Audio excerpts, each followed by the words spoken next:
the songs as we sing them, we don't sing them, let's sing high, we sing them to our heart. We listen and sing them to our heart. You notice there are those instruments in the songs, isn't it?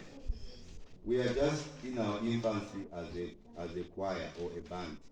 We play the instruments exactly the way they were played in the songs. So we have got a small band who is now studying the music. Next time you come to Brazil or the other time, you'll be surprised all those now they are being blown in the wind instruments. It's happening. We want to glorify God. Our business at that way goes to Assembly Church in Saka, like Brother the elder from Mansa mentioned in the meeting. We don't do anything in the using feelings or hormones. We do things in the Word of God. You know, it's very exciting, and you need to know that when you have a heart, people with such a heart as you have, all of you who are here have come here because there's a heart to understand God, isn't it? Like Paul said, that I must know Him. But you know what God does. What God does is this. In the book of Malachi, I will sit down and just setting the tone. What God does is this. In the book of Malachi, people, in every dispensation, there is a people. Someone says there must be a people to call on His name. And there must be a nation for God to reign. You understand? So are you a people who are to call on God's name? And are you a nation on whom God is going to reign? Remember, the reign of God is now, isn't it?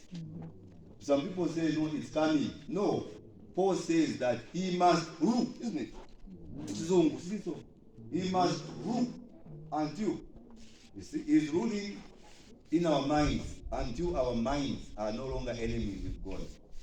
Malachi 4, I was saying in every dispensation, when people are yearning for God, when people are yearning for the word of God, for the love of God, for the strength from God, this is what happens. Malachi 4 verse 2. But unto you, are we there? Malachi 4 verse 2.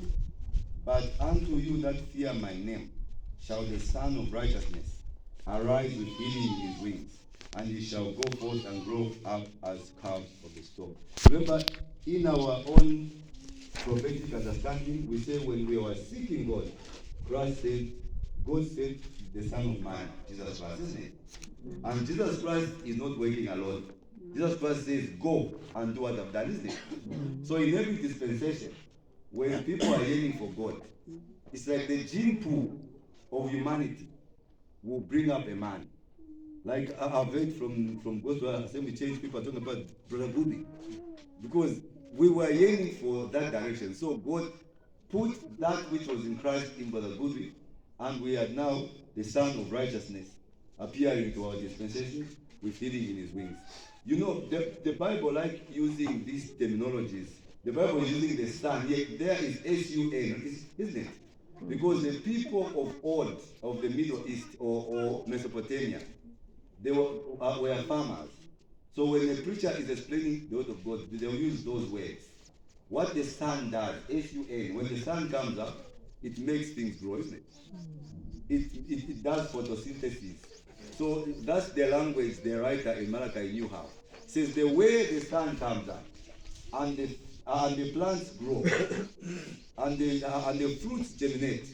So even when the Son of Man came, and when he's coming in his apostles, in our midst, we are going to grow to grow like that.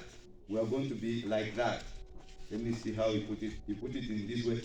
The Son of Righteousness will arise with healing in his wings, and you shall go forth and grow up as calves of the stork.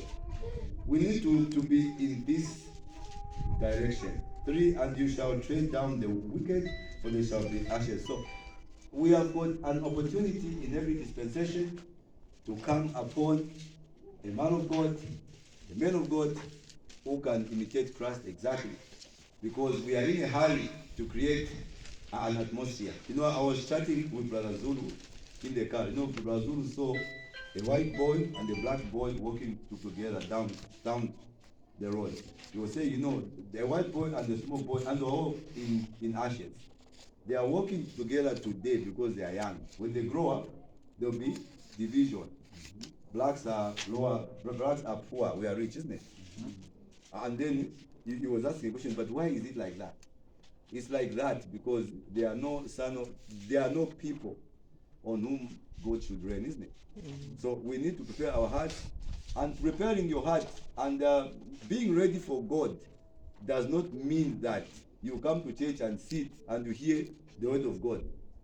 Being ready for God is when the word of God begins to influence you. The word of God becomes your lifestyle. The second man dies. Do you know, I will sit down, I'll let someone come here. Do you know, okay, let's read 1 Corinthians 15.